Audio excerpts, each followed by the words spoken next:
Hey everyone, Kevin Skipper coming back to you today to talk not really about a THR advocacy video, just something I thought about this morning when I was stopping by Walgreens and how it applies to my life and vaping life, and how hopefully it can apply to some of you and maybe help you with the decision to try vaping if you're a smoker. So I stopped smoking full time in February of 2013, and at that time, around the same time, I also went to see a pulmonologist about not being able to breathe very well, and I had in my mind that it probably had something to do with the fact that I was a smoker. And luckily, at the same time, around the same time, I had found vaping and started vaping full time. But unfortunately for me, the damage had been done, and I have what's the beginning stages of COPD. If you don't know what that is, you can Google it and find out about it. But it was as a result of smoking for over 15 years, or about 15 years, between a pack to a pack and a half of cigarettes every day. So the doctor prescribed for me this, which is Dulira. Hopefully you can see that okay. Anyway, it's an inhaler, and I do that now 2 times a day for the past 2.5 years. It helps me breathe better, and it manages the symptoms of the beginning stages or early stages of COPD. I guess luckily for me, I did not end up developing, later stages of COPD, or if I'd have kept on smoking, I guess emphysema, or one of the 10 to 20 cancers that are associated with using combustible tobacco. So well, the reason what made me think of it was, first of all, I don't have insurance. So if you don't have insurance, the cost of the Dulira is about $285 a month. So right around $300 a month. And that's about what I was spending on cigarettes every month when I was still a smoker, full-time smoking. So I want people who are in the 18 to 30-year-old range to realize that if you stop now and if you find some other alternative like this consumer product, vaping, electronic cigarettes, that can help you from developing further health risk related to the use of combustible tobacco, then please give it a shot. Try it. If you have local vape shops, go by and see them. They'll be happy, I'm sure, to explain to you.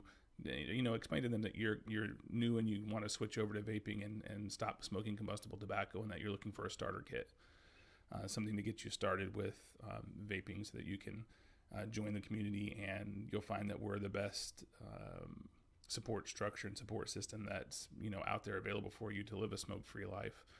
Also, there are events. You can see Vaping Convention Circuit. That's a company that I own and operate. Conventions are all over the place now. You can go by and try different products and different e-liquids and find something that suits your lifestyle. So I just wanted to do a really quick short video. Again, the Dulira, picking this up today, really kind of hit home with me about the after effects of smoking combustible tobacco for extended periods of time, and how it's going to affect your life even long after maybe you've quit smoking, at least until your body's able to heal itself and repair itself. The pulmonologist that I go to was, elated at the fact that I'm not smoking anymore.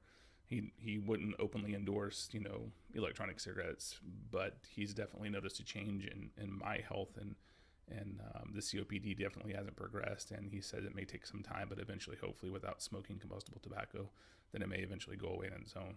So I guess in that respect, I'm lucky. Hopefully some of you out there can make that decision as well, if you're a smoker, to try vaping before it does any permanent damage to your bodies. And I think one thing we don't realize when we're in our late teens, when we start smoking, 18 on, hopefully it's 18 on, what the ramifications will be of our actions and our choices later on in our life. So I wanted to kind of indicate to you that this is not just a business for me. Vaping is way more than a business to me. I have a personal stake in it. It definitely would have killed me at some point if I'd have continued smoking combustible tobacco, and electronic cigarettes gave me the only viable alternative that I've found to stay off of smoking cigarettes. And the only downside is, now I'm spending money on this. So if I would continue to smoke and also have to buy Dulira just so that I can breathe, that would be, looking at $600 to $700 a month expense just for, a habit.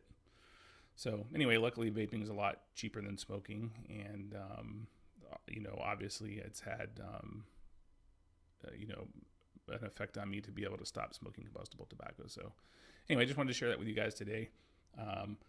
hopefully someone out there watching will use this as motivation to at least give vaping a shot. You know, even if you're a long-term smoker, there's still hope for you to convert over to vaping and live a smoke-free life. That's the point of the video, and hope you guys have a great day. See you soon.